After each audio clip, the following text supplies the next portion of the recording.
উৰিয়াম ঘাটৰ পৰা মিয়া খেদাৰ পাছত বৃদ্ধি পাইছে নেকি নগাৰ উৎপাত এয়া আমাৰ অভিযোগ নহয় এফালে যদি নাগালেণ্ডৰ নগাই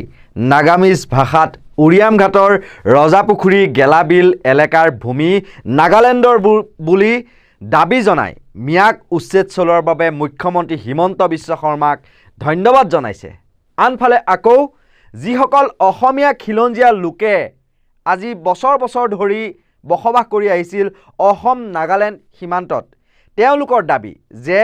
মিয়া লোকসকল নোহোৱা হোৱাৰ পৰা নগা লোকসকল আহি উপদ্ৰৱ চলোৱা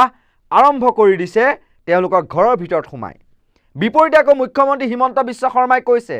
নগাৰ কোনো আক্ৰমণ হোৱাই নাই উচ্ছেদত নগা লোকসকলে আৰক্ষী আৰু প্ৰশাসনক সহায়হে কৰিছিল প্ৰথমে এটা বিষয় অত্যন্ত গুৰুত্বপূৰ্ণ হিচাপে বিবেচিত হৈছে যদি এই মহিলা কেইগৰাকীয়ে কৰা অভিযোগবোৰ সঁচা তেনে প্ৰশ্ন উত্থাপিত হয় অসমীয়াৰ খিলঞ্জীয়াৰ ওপৰত নগাৰ ত্ৰাস বা সন্ত্ৰাস কেতিয়া কমিব দুইখন ৰাজ্যৰ মুখ্যমন্ত্ৰীয়ে মিলি কেতিয়া সীমা বিবাদ সমূহৰ নিষ্পত্তি পেলাব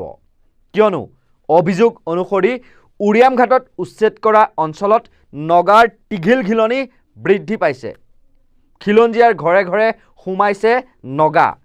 নগাৰ আগ্ৰাসী কাৰ্যকলাপত সন্ত্ৰস্ত হৈ পৰিছে অঞ্চলটোৰ মহিলাসকল সেয়েহে আৰক্ষী প্ৰশাসনক সুৰক্ষাৰ দাবী তুলিছে তেওঁলোকে আৰু তেওঁলোকক উল্লেখ কৰিছে তেওঁলোকে মিয়াসকল হেনো সুৰক্ষাৰ দৰে হৈ আছিল খিলঞ্জীয়া লোকসকলক তেওঁলোকক বোলে সুৰক্ষা দি আছিল মিয়াসকলেহে আৰু মিয়াসকলক উচ্ছেদ কৰাৰ পাছত তেওঁলোকক মানে নগা লোকে আহি ঘৰৰ ভিতৰতে ভাবুকি দিয়াৰ স্পষ্ট অভিযোগ উত্থাপন কৰিছে স্থানীয় ৰাইজে এওঁলোকে এতিয়া থিতাপি বহুত বছৰে হ'ল কমে চাগে 40-45 বছৰ মানে হ'ল নেকি আমিয়ে ইয়াত জন্ম তেওঁলোকেতো তাতকৈ আগেয়ে আহা অসুবিধা আমাৰ একো নাই তেওঁলোকে নিজে ইনকম কৰিছে নিজে খাইছে আৰু তেনেকুৱা নিচিনা হ'ব আৰু ইমানখিনিয়ে ক'লোঁ বিশেষ নাজানো ক'বলৈ আৰু নগাৰ খালি উৎপাত আৰু এতিয়া শুনিছোঁ বোলে নগাই এয়া মিয়া খেদাৰ লগে লগে নগা আহি উৎপাত এতিয়া আমাৰ থকা মেলা সেইবিলাক অসুবিধা সেই যেনেকৈ ভাঙিছে মানে তেনেকৈ আমাক মানে সুৰক্ষিত কৰি ৰাখিবলৈ যেনিবা পুলিচ প্ৰশাসনৰ ব্যৱস্থা কৰি দিয়া সেইটোৱে আমি আমাৰ ফালৰ পৰা যথেষ্ট সোমাইছে মানে যিমান দিনৰ পৰা মানে ভাঙিব কৈছে তাৰ মানে তেতিয়াৰ পৰা মানে প্ৰায় আহিয়ে আছে শুনিছোঁ মানে থাকিছে নগা এতিয়া মানে আমাক যেনেকৈ চৰকাৰে মানে ভাঙি চিঙি হেৰি কৰিছে আৰু সেইকাৰণে আমাক মানে এতিয়া প্ৰশাসনৰ মানে ব্যৱস্থা কৰি দিয়ে সেইটোৱে আমাৰ ফালৰ পৰা অনুৰোধ আহিছে মানে আমি ঘৰে ঘৰে অহা নাই সিহঁতৰ মানে ঘৰে ঘৰে সোমাইছে সিহঁতে মানে আমাক হেৰি দিয়াৰ দৰে হেৰিয়ে দি আছিলে বাৰু প্ৰটেকশ্যন দি আছিলে তেনেকুৱা নিচিনা এতিয়া আমাৰবোৰৰ থাকিবলৈ ভয় হৈছে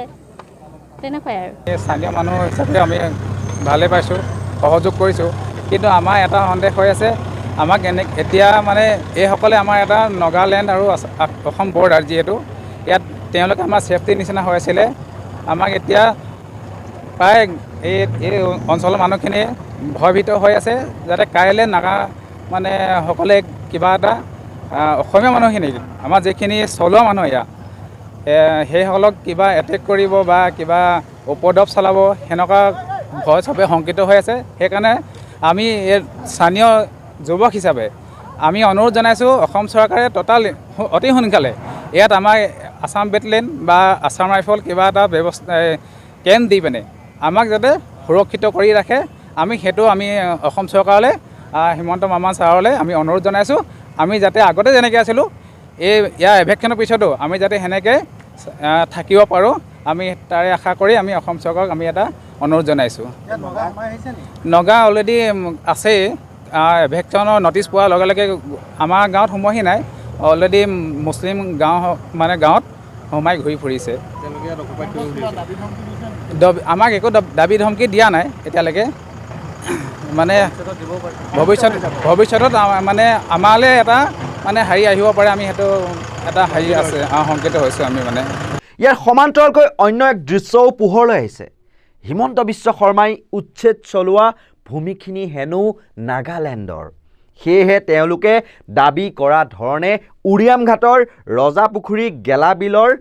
মানে নগাৰ এলেকাৰ পৰা মিয়াক উচ্ছেদ কৰি বেদখলমুক্ত কৰাৰ বাবে এতিয়া হিমন্ত বিশ্ব শৰ্মাক তেওঁলোকে ধন্যবাদ জনাইছে। নগাই ধন্যবাদ জনাইছে হিমন্ত বিশ্ব শৰ্মাক। এলেকাটো আমি খান লগা এলেকা আছে এইটো ৰাজা পুখুৰীটো গেলাজেন এইটো আমি খান লগা এলেকা আছে তাই খান উকোপাই কৰি কিনে এনেকুৱা বহি যাইছে। এইটোৰ পৰা আমি বাৰ গৈ আছে আসাম চিফ একদম ধন্যবাদ দি আছে। তাই ঠিক সময়ৰ পৰা এইটো এফেকশ্যন কৰাটো আমি খান পাব্লিক নিমিত্তে আমি খান একদম ভাল আছে। এখন ওচৰতে আমি খান হালোৱা থকা খানটো হ'লেতো খেতি দেৱী নাথাকি কেনে এনেকুৱা দিগদাৰ দি কেনে আহিছে। আজি আসাম গভৰ্ণমেণ্ট পৰা এইটো IBI খানকে এভিকশ্যন ড্ৰাইভ কৰিব পৰাটো হ'লেতো আমি খান লা ছাইড পৰা বেছি ডাঙৰ খুচি আছে। আৰু আমাৰ খান লা অনাৰেবল আসাম লগা চিফ মিনিষ্টাৰ হিমন্ত বিশ্বকে আমি খান বেছি ডাঙৰ ধন্যবাদ দিয়া আছে। এতিয়া প্ৰশ্ন হৈছে নাগালেণ্ডৰ নগাক সন্তুষ্ট কৰিবলৈহে মিয়াক উচ্ছেদ কৰি বেদখলমুক্ত কৰিলে নেকি হিমন্ত বিশ্ব শৰ্মাই? নাগালেণ্ডৰ নগাই কৰা বিস্ফোৰক দাবীৰ পাছতো যেন বিষয়টোৰ পৰা গা এৰাই চলা যেন লাগিছে বা দিব লাগে কাৰণেহে মন্তব্য প্ৰদান কৰিলে মুখ্যমন্ত্ৰী হিমন্ত বিশ্ব শৰ্মাই। নাগালেণ্ডক ৰঙা চকু দেখুওৱাৰ সাহস নহ'ল বা খিলঞ্জীয়াৰ পক্ষত থিয় হৈ সাহস দিয়াৰো তেওঁলোকক যেন সাহস দিয়াৰো সাহস নহ'ল মুখ্যমন্ত্ৰী হিমন্ত বিশ্ব শৰ্মাৰ। মুখ্যমন্ত্ৰীৰ মতে অসমৰ মাটিত নগাই কোনো ধৰণৰ আগ্ৰাসন কৰা নাই। উৰিয়াম ঘাটৰ উচ্ছেদ অভিযানত নাগালেণ্ডৰ প্ৰশাসন আৰু ৰাইজে সহায়হে কৰিছে হেনো। সত্য কথা নহয়, কোনো ধৰণৰ নাগাৰ আগ্ৰাসন হোৱা নাই।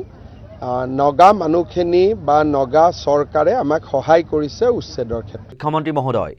এইসকল অসম নাগালেণ্ড সীমান্তৰ অসমীয়া খিলঞ্জীয়া লোকে তেওঁলোকৰ ঘৰত নগাই টিঘিলঘিলনি কৰা বুলি মিছা মাতিছে নেকি? ৰাজ্যৰ মুখ্যমন্ত্ৰী হিচাপে তেওঁলোকৰ অভিযোগৰ এটা চৰজমিন তদন্ত কৰি চোৱাটো ভাল হ'ব। আপুনি নিজেই নগ'লেও আৰক্ষী প্ৰশাসনৰ লোকসকলক এই ক্ষেত্ৰত আপুনি সষ্টম কৰি তুলি সঁচাকৈয়ে এইসকল লোকে যি অভিযোগ উত্থাপন কৰিছে নগাৰ টিঘিলঘিলনি অসমীয়া খিলঞ্জীয়া লোকৰ ভিতৰত সোমাই, গতিকে এইটো সঁচানে অভিযোগটো বা মিছা সেইটো আপোনালোকে তদন্ত কৰি ইয়াৰ বিৰুদ্ধে যাতে এক ব্যৱস্থা লৈ খিলঞ্জীয়াৰ সুৰক্ষা যাতে সুনিশ্চিত কৰে।